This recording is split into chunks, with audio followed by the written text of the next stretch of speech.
Hello and welcome to Women in Sport, the podcast where I have the pleasure of chatting with a handful of Wonder Women from a range of different sports on the island each week. I'm Rhian Evans, thank you very much for joining me. This week I'm going to start with athletics, and I'm delighted to welcome to the show lovely friends and superstars on the Manx athletics scene, Hannah Riley and Emma Riley. Now, Hannah and Emma, to start with, I'm sure the many ears that are listening to this podcast are wondering just how you got into athletics in the first place. So can you tell us your origin stories? How long have you been doing athletics and what was it that made you pick that sport in the first place? You want to start? Yeah, I can go first. I didn't start until I was 28, about 5 years ago, coming up for 6 years ago. And I got in it because of Thomas, my husband, also Hannah's brother. I think it came about because we moved in together and he was out kind of 3-4 nights a week training, and I've always been interested in sport and enjoyed different sports anyway, so just kind of started going with him to some of the training sessions. I think the first session I did, Hannah and Thomas were hurdling, and I ran in between the two lanes of hurdles and raced them down the track. Oh my God, and I think they beat me over hurdles, and I didn't have hurdles. So that's how I got into it, just through living with Thomas and being interested. And went from there. I was into it from a very, very young age, and then story of my life. I had quite a serious knee injury and ended up having to have an operation on it. So I didn't go back into athletics. That was when I was about 11 till I was 15 because I had to do it for a GCSE. I thought, 6 sports, what am I going to do? So I went back down to athletics. Di stuck me in a 300 hurdles. Absolutely loved it. And the love-hate relationship with hurdles began. So I've been doing it since 50, seriously since I was 15. Emma, I had no idea that you hadn't been doing athletics that long because you just look like a runner, like an athlete, and you've got so much endurance and so much speed, especially when I see you on a netball court. I had no idea that you hadn't been doing it that long. What would you say are the standout moments, the highlights of your career as athletes? Can I just say Emma is one of the most technically correct runners you will ever see. Even when she started, we were like, whoa. If only I could put that into some kind of speed and actually, I don't know, leave me thinking. You go for your highlight. Oof. Do you know what? I have so many, but the ones that really stand out for me was my very, very first Island Games. They took me for experience. I did the 400 metre hurdles. I'd literally just come off from doing a couple of 300 metre hurdles. Joan Powell, unfortunately, has passed away now, but her and Di Schimmel were like, let's take this kid and let's see how she gets on, and ended up getting a gold medal, which was just amazing. But at the time, I didn't kind of realise the Island Games is such a big deal on the Isle of Man, and obviously being quite young, I was just not really prepared for it. But I would say the other highlight was 2011 Island Games, where I'd been hit by a car and when I was on my motorbike test. So that was in the April, and we had the games in the July, so I couldn't train very well over the 4 hurdles, so moved to the sprint hurdles, and managed to get a gold. And it was the first games that Thomas and I, my brother, were there together, and the whole family were there to watch it. So that was that was really good, because I broke Cheryl Doan's it was held for 20 years, her record, and she was a phenomenal athlete. So that was one that really sticks out in my memory. And in the recent Island Games, you are now officially the athlete to get the most medals ever in the Island Games. Yeah, I would have liked to have done that with a gold medal, but unfortunately it was a silver one. And when you totally ridiculous, so that's a bad thing. Most of us would like to get to an Island Games, never mind be disappointed with the silver. Yeah, I did kind of feel your pain, because a silver is amazing, but I know, like, the work you put in and just the bad timing of an injury, it's kind of like when you've grafted that hard, you do just want the gold. I know it sounds really ungrateful, and that's more what it was, I think, because I have been quite unlucky with certain injuries, and every time I just feel like I've not been able to just get to that next level because of something that's happened. And this year I came in feeling really strong, really positive, and then got injured in a race 5 weeks before the Island Games, and unfortunately I just couldn't get back to, I couldn't do any running training or hurdle training, and then to basically had it cast bandaged to to do the race, and I even said, I'll be really happy if I just finish. And if you'd have said, oh, you'll get a silver, I would have snapped your hand off. But it was just the whole situation about it, and obviously it's quite hard to explain for somebody, the people that don't do sport. But yeah, it was just a hard pill to swallow. A winning attitude, though, isn't it? Like, you know, all the best athletes in the world will have that exact same mindset. You know, yeah, sure. You do feel a bit ungrateful, but I think on a good day you'd have absolutely smashed it and got the gold, and that's what's so frustrating, to sit there and go, that could have been mine. Yeah, because you said about the time, didn't you? The time wasn't as fast as you'd been running before you got injured. The time that I ran was one of the slowest times I've ever run in my entire life, and I came in opening my season with one of the fastest times I've run at that time of the season. So I knew I was on for something. I was going to potentially get near my personal best, which I haven't done since 2011. So there's just loads of different emotions, really. And I think then I feel like I overshadowed myself doing the because I have become the most medalled athlete in history, and I just feel really disappointed the fact that I've done that with a silver medal. It's a bittersweet pill to swallow. Yeah. No, I understand. Emma, have you had any injuries? I'm a bit rubbish in remembering time frames, but I think it was 2 years ago I tore my calf.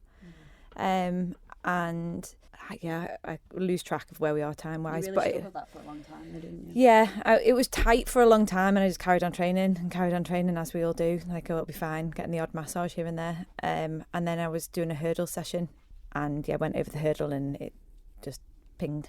And then went back and tried to do another rep. over hurdle, you can't fault your again. Determination, honestly. Thinking, oh, it's all right, it's just a bit sore.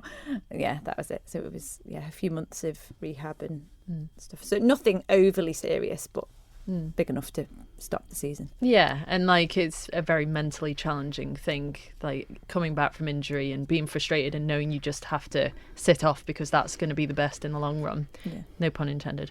But Emma, what's incredible is that you've actually 10 months ago had baby Nell, and you're already, we were saying, I was like, you're already back at peak fitness, because not only are you training with athletics, you're training with the Island netball squad, and you know, your peak fitness, well, you said it isn't your peak fitness, that's like basically you're not 100% yet, and yet you're not 100% will be loads of other people's way past peak fitness. So that's an incredible thing. So how would you describe your journey post having a baby, and sort of the mental challenges and the physical challenges to getting back to fitness?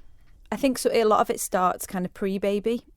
So Thomas coaches both me and Hannah, and he's phenomenal in terms of his knowledge and what he knows. And he's my husband, for anyone that doesn't know that. So obviously when we were planning a baby, that kind of came into all the training and all that kind of stuff as well. So I think I went into having Nell in a really strong position physically. And so that then helped me coming out the other side as well. But I think that's one side of it, is the physical aspect. But I think it's the emotional stuff that comes with having a baby. It's just an absolute, for anyone that's had a baby, your world gets turned upside down in a very positive way, but everything's, you don't even know when you're going to next wash your hair or clean your teeth. So when you're next going to train is way, way, way down the line.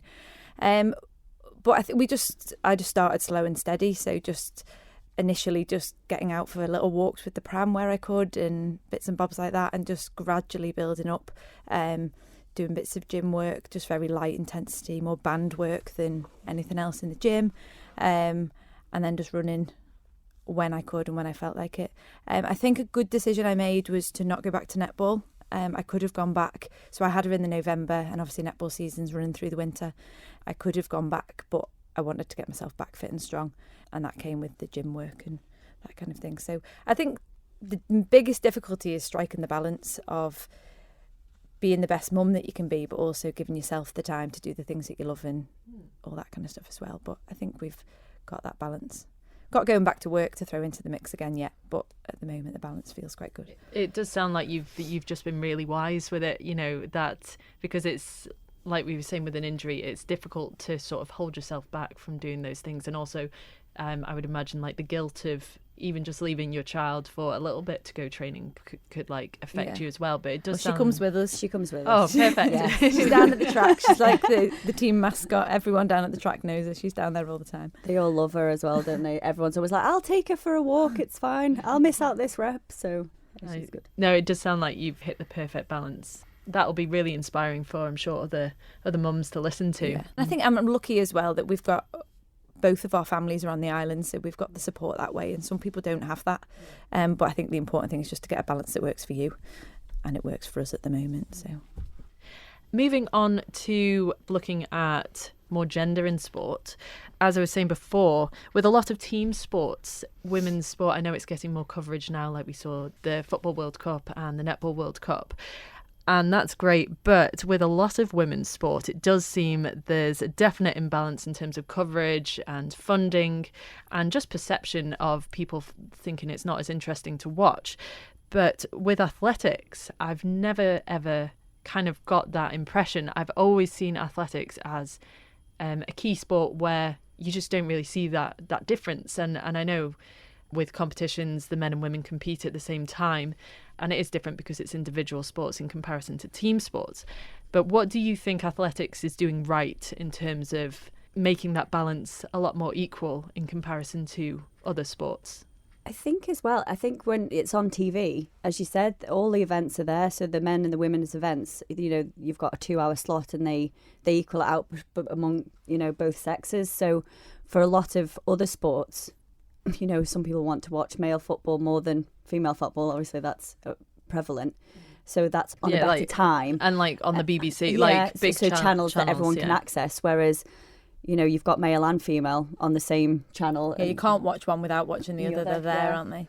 So, and I think everyone, no matter who you are, that you want to be the fastest man or the fastest woman or throw the furthest or jump the longest. But that said, I think there's not many people you would speak to out there that wouldn't know who the fastest man in the world was. If you asked anyone who the fastest woman in the world is, I don't think many people would know. That's interesting because I don't know the ins and outs of sort of athletics and how it's regarded. I know, is it Dina or Dinah Asher-Smith? Dina Asher-Smith. Obviously she's on fire at the moment, but most people listening to this podcast won't know who she is, probably. Right. Okay, so from being in the athletics world, you still see that imbalance. Like from an outsider, I think it looks a little bit more balanced than other sports, but obviously you two will be able to comment on that more. Yeah, I would say coverage-wise, it's probably equal, but I think from then going into the media and newspapers and things like that, and funding, I think male athletes are paid more. But again, depends who you are and where. But no, it's more saying that sponsorship as well, isn't it? Yeah, sponsorships and stuff I'd say are more male dominant. But say the likes of the Diamond League, which is like your premiership of the athletics world, as far as I know, it's relatively equal paid. Yeah, it's equal pay, and things like that. So yeah, I think you're right. It's definitely far more equal than other sports, but there are still some imbalances. But I think as well, the female side of it, I think the female athletes get more sponsorship than a lot of the male athletes, but the male athletes are, because they're bigger, as you say, Usain Bolt, had a huge Puma contract and then he was, everywhere because he was the fastest man in the world. But, and Jess Ennis has been everywhere, and she was the best heptathlete in the world. But also she got a lot of coverage from her sponsorship as well. So I would say almost they were on equal paring, but actually Usain got paid way more. Just because he's the fastest man. Yeah. Interesting topic, actually. You could probably unpick it for quite a long time. Yeah, there's lots of examples of it being balanced, but lots of examples of it being imbalanced. There's a big thing on Alison Felix at the moment. For those of you who don't know, she's 9 times world champion, I think 8 times Olympic medalist. And American. Yeah, she's one of the most successful 200 metre, 400 metre runners. And she had one of the biggest night contracts in athletics. And when she went to have a baby, they dropped her, which is just absolutely insane. So she's been really vocal about, how it's, we should be supporting women to come back into the sport after having a baby. Which she has come back into the sport and is doing very well. Yeah, and so she's got some kind of different sponsor now, but it's the sponsor that is helping her on the journey that she wants to do now.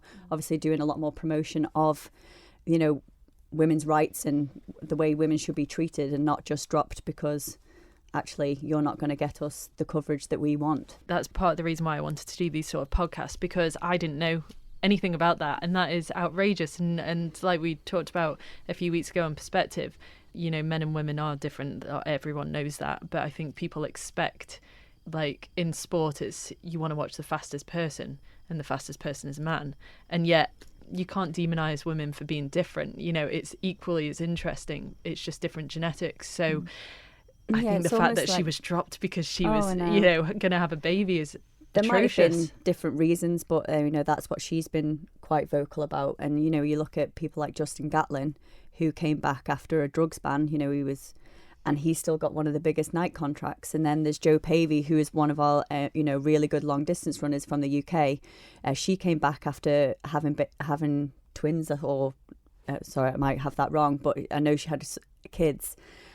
She became European champion, and then Nike dropped her, but then Adidas picked her up. So that was also a big story. It's like, you know, how can she be dropped when she's actually done the best she's ever done in her career and been supported by Nike all the way through, and then dropped by them as soon as she actually achieves what she actually set out to achieve? It's just bonkers. And she was 41, I think. She was one of the oldest European medalists, and it was just crazy. Are we starting to see less of that, or are people... In athletics or in sport in general? We'll stick with athletics. Are you starting to see less of that, or are you starting to see people become more vocal about examples of inequality in athletics? I think this is just my opinion, but I think in other sports it's a big thing. Like you see it on the news that they're pushing girls football a lot more, the examples we gave before. I don't see or hear about it in athletics, really. It doesn't seem to be at the forefront that it's an issue. Yeah. And I don't think it is being kind of... So I don't know whether things overly need to change, because it is, as we've talked about, fairly balanced. But then again, maybe some things do. Maybe it does need bringing to the fore. I don't know. I think athletes are becoming a lot more vocal because they're actually being heard. I think before, when people were getting these big contracts, they were so scared of... Because as an athlete, you don't earn, even on a full-time contract, you could earn still like $14,000 a year as a full-time athlete, which, as you know, is, you know, not even what students come out with, you know, and start on minimum wage. So when you've all of a sudden got Adidas, Nike, New Balance, Under Armour, you know, going to give you a £30,000 contract, you don't want to jeopardise that. But I think now people are going, actually, do you know what? I can say what I need to say. I can change this because actually someone else might pick me up, or do you know what? I'll go down my own path and find something else. Yeah, it's just the right thing to do, and it is a very brave step. And I think people are appreciating that. If they're the ones that speak, it's inspiring for millions. More people are listening, aren't they? Yeah, absolutely, women and men. You know, in terms of the good side of less of a gap in athletics, I remember when I did athletics, training with the boys quite often, and you don't even see like that's a boy, that's a girl. And I remember loving training with the boys because it was just, I didn't even think, oh, they're pushing me harder, because when I was growing up, it was like we were beating the boys. And I know that a lot of team sports don't do that. I know the girls' basketball team train with the boys, but that's because there's no other girls' basketball teams on the island, which is outrageous. But do you think if men and women did train together a little bit more frequently, there might be fewer barriers in terms of people's perception that there's such a big gap between men and women's ability in sport? Coming from our point of view, I mean, Emma and I currently are the only girls in our training group, and there's about 12 of us, and so the rest are boys. And the same goes for the distance runners, you know, the middle distance runners, the 400 metre runners. I don't think there's any group that's got one single sex in and it. that's right down to junior level as well. All the juniors are all mixed. Yeah, sexes. Which I think is... I mean, I wouldn't have it any other way, because, as you said, you always get pushed that little bit further. And, you know, even if you start ahead, you can work off each other. I mean, we've all got our different strengths in the training group anyway. But I think I would say the majority around the UK, most training groups, you will very rarely see... Worldwide? Yeah. All male or all female training groups, because everyone brings a certain different element. And obviously, you tend to be event specific. So the sprinters will train together, the 400 metre runners will train, the hurdlers train together, jumpers, throwers, distance runners, try not to leave anybody out. Walkers. I think when you're saying about could it translate into other sports in terms of training together, obviously you have the safety aspects that men will.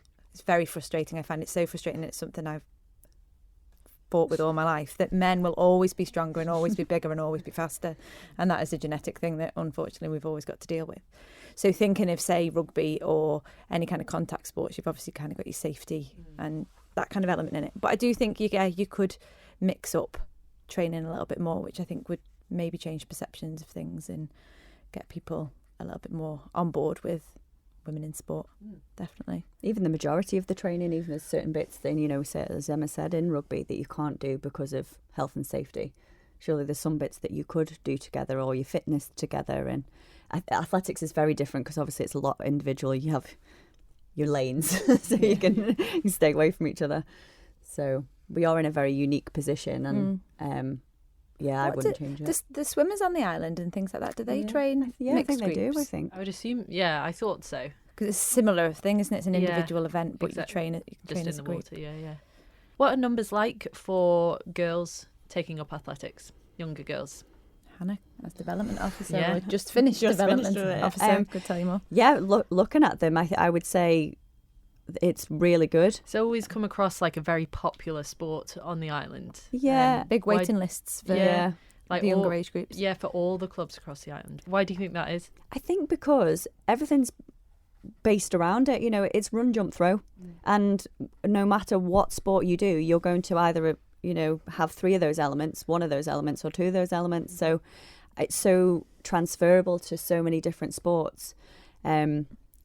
So and there's something for everyone. Yeah. So whereas a child might think, oh, well, I don't want to play hockey because I don't like hockey. Well, I can go to athletics and I can try a bit of jumping. I can try a bit of throwing. I can run far or I can run short. It's up to, so yeah, I think it's good that way. I think, again, you might know a little bit more from development officer, but teenage years, I think, are a little bit of as they are a dodgy area for lots of things, but I think we get quite a lot of drop off in both sexes, but particularly for girls. But I imagine that's across sports. I don't think it's probably just athletics. It's happening for a lot for boys at the moment, like under 15 to under 17 boys. We're getting a big drop off. But I think boys we're all at that age. You get your friendship groups, you get established, don't you? And if all your mates are going out to play football and you're actually going for a run by yourself, you know, it's human nature that you're going to want to go with your friends, and because otherwise you feel like you're missing out all the time when they're coming back into school like, oh yeah, what happened last night? And I don't know, I was running by myself. So I think that comes down to it. And the same with girls as well. I think the drop off with girls in general, just sport's not that cool anymore. You don't want to be seen as sweaty, and you don't want to be in gym clothes. You want to look nice all the time. And so then if you're going off on your own and doing that, all your friends are out doing whatever, you want to be with them. So that's something we need to try and encourage them. Whether we'd ever change that, I don't know. It's a teenage mentality. It's a whole sport thing, isn't it? Yeah, I don't think that's exclusive to athletics, so I wouldn't take that personally. Yeah, I just never liked wearing girly clothes, so I think that's why I never really got into that. Let's come back to both you two as athletes. What would you say is your most nerve-wracking moment before like a tournament or a race, and what did you do to sort of handle those nerves? Like, do you have a pre-race routine or mantra, or like a specific song that you always have to listen to get you worked up? We'll start with you, Emma. Letting into a bit, it was not a secret of mine. I kind of tell people about it. I hate racing, and I don't want to race. And if I never raced again, I would not be bothered. I enjoy the training. I enjoy the group kind of mentality, which is a bit silly when it's an individual sport, but I enjoy all of that. So in terms of racing, I don't race very often, and if I do, it tends to be more of the kind of Northern League events and things like that, which is when we go away as a team to the UK and compete as a team. I don't have any kind of rituals whatsoever. Maybe that's because of the age I've come into it, or kind of mentality I've got towards it. I don't know. I just don't have any. I warm up and I put my spikes on and I run. Yeah, well, it's not a bad thing, because some people can start off as like a routine and then turn into a superstition, and then it can completely throw you off. And in terms of you saying you like training with people, like athletics is an individual sport, but it's very It's got a lovely community feel. You Yeah. see so many like runners groups on like lunchtime breaks from work and in the evening. So it's not a team sport, but it's got a team feel to it. Absolutely. It's a very social sport, I would say. Yeah, Definitely. we're almost like a big, well, we are actually family with Thomas as well. But yeah, our training group, yeah, they're almost like extended family, and they do become, you know, your great friends. But it's nice. And Hannah, your most nerve-wracking, terrifying moment of your career? Oh, the most terrifying. I would say the most nervous I probably have ever been was probably the Jersey Island Games. I came in as favourite for the sprint hurdles. And I've no idea, for some reason, I was so nervous. I get nervous, but I like that because I know I'm... You're ready. Yeah, and you care. Yeah, for some reason, I couldn't talk to anyone, could I? I saw Hannah that day because I was in Jersey, and we'd been down the track, I think, that morning, or we'd been somewhere that morning, and everyone was kind of, where's Hannah? And we went, and someone said she was back at the hotel because she wasn't racing till the evening. So I went into the hotel and found out from somebody what room she was in. It's going to make Hannah look like some absolute weirdo now. But I went and knocked on the door and she opened it. She was lying in a dark room. The curtains were all closed. She was lying in bed.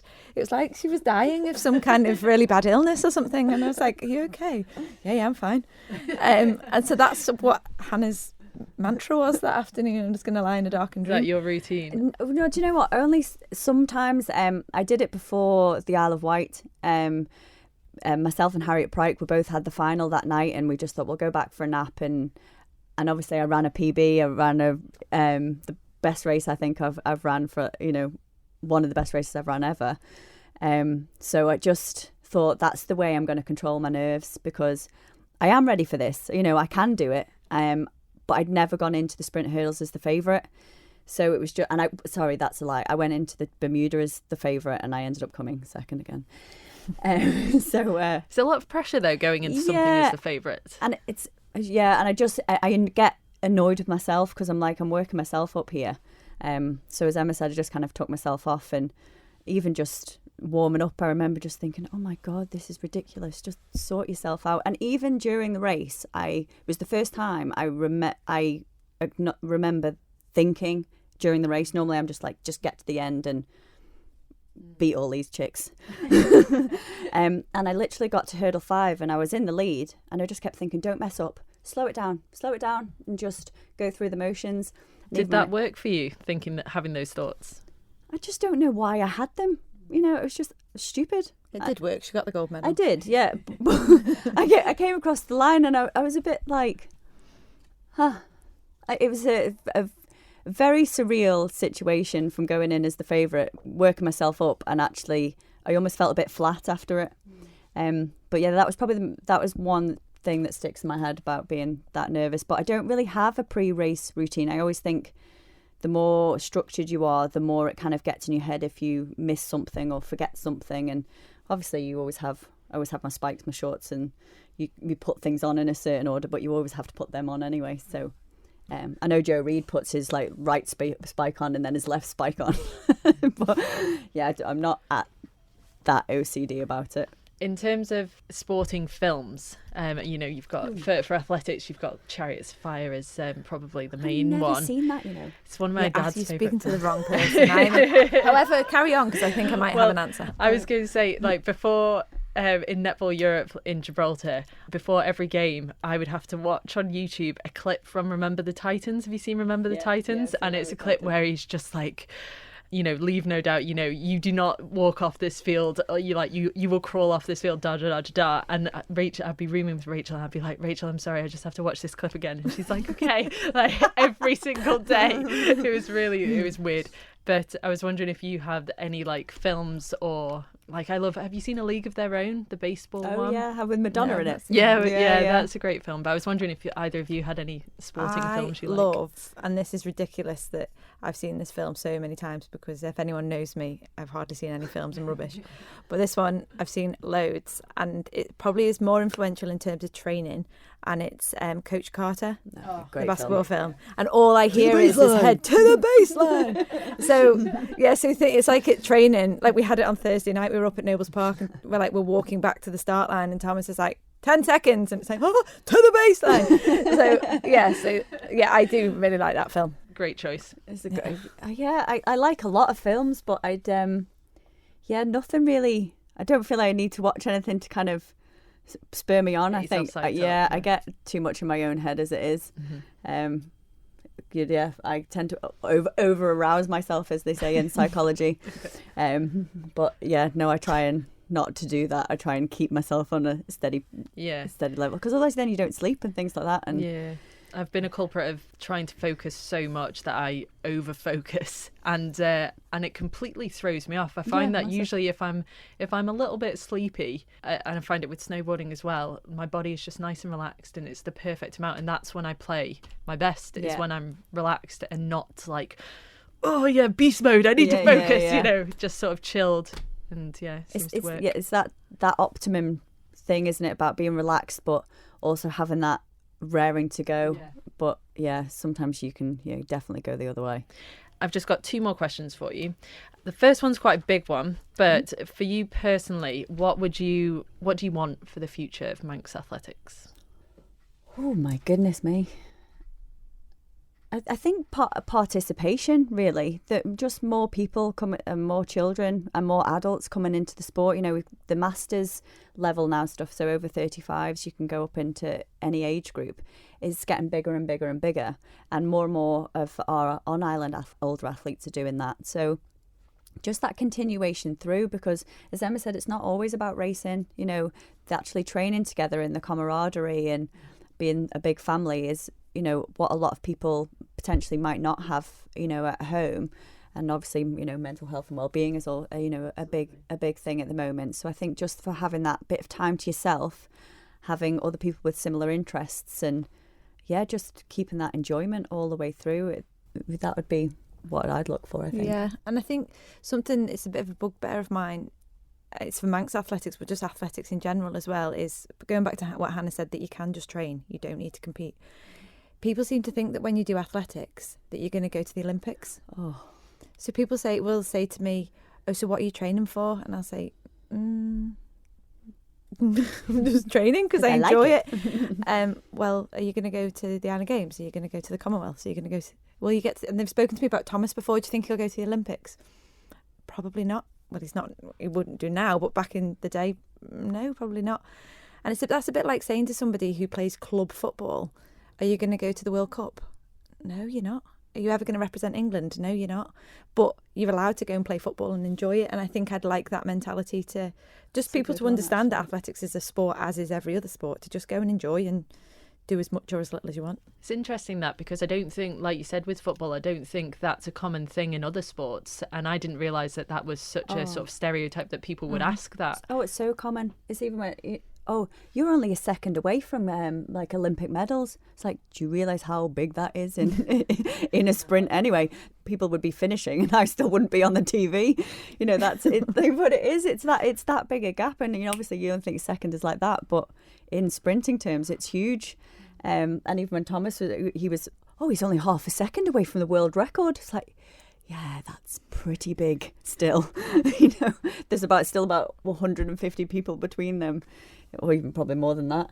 It's and I guess that's a misperception of just what people see. So the coverage that is given to the masses, if that's all they see, then that's probably why they ask those questions. When in reality, you've got a wonderful, so much depth and substance in athletics for mental health, people becoming your family, just training for you. I could understand why that would be irritating, when people don't realise that. It's almost like though any other sport, you go to the gym, it's like, oh right, okay, you're going to do Miss Olympia or Mr. Olympia. No, actually I'm just going to the gym for fun. For some reason, you always seem to get that with athletics all the time. Go to the Olympics? No. And finally, what words of wisdom would you give to aspiring female athletes, both young and also to, Emma, you said you didn't start till you were 28, but also older women as well who might be kind of on the fence about joining, but sometimes it can be a very nerve-wracking thing to start a new club. So what words of wisdom would you give to just women on the island and girls on the island who might want to go into athletics? Give it a go. But again, I know that that's easier said than done. I think it would be extremely hard to just rock up. As much as we think we're quite a friendly, open group, I think as somebody, say you didn't know any of us, to turn up and say, oh, can I start training with you, I think would be really daunting. But there are lots of, like you say, there's lots of, like the prom runs and all that kind of stuff are fantastic for just getting people into just running. And then if you want to kind of start specialising a little bit more than that, then there's lots of avenues. And just speak to people and find out what's available, because there's stuff all over the place. But yeah, give it a go, and you can always stop. You don't have to carry on doing it if you don't enjoy it. But yeah, I think that's the nice thing with social media and stuff now. Obviously, you can find out really with that if you don't want to talk to people, because obviously a lot of runners are unsociable at times. So it's, you know, if you don't want to speak to people, there is loads of stuff on social media to find out where you might want to go. And also, we've got so many lovely trails and the prom and everything. So actually, if you just want to go out and have a run or do some sprints up and down the prom, whatever that you're into, and then build up your confidence to come down. But I would say, as much as we might look a bit intimidating, I tell anybody that you would come down and speak to at the track, we would more than happy encourage anybody. We've had a couple of parents come down and join us now on a Thursday because their kids train on a Thursday.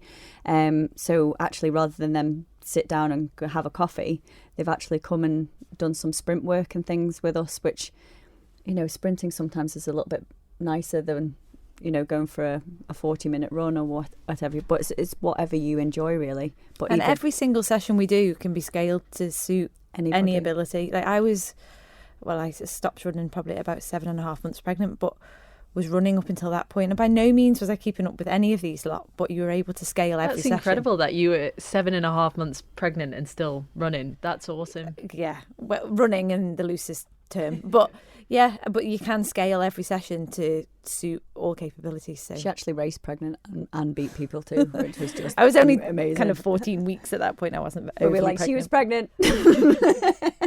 Yeah, but I'd just say, honestly, any sport or anything, there's so many friendly people and there's so many different avenues to go down. So if you do fancy doing something, just do it. Just do it.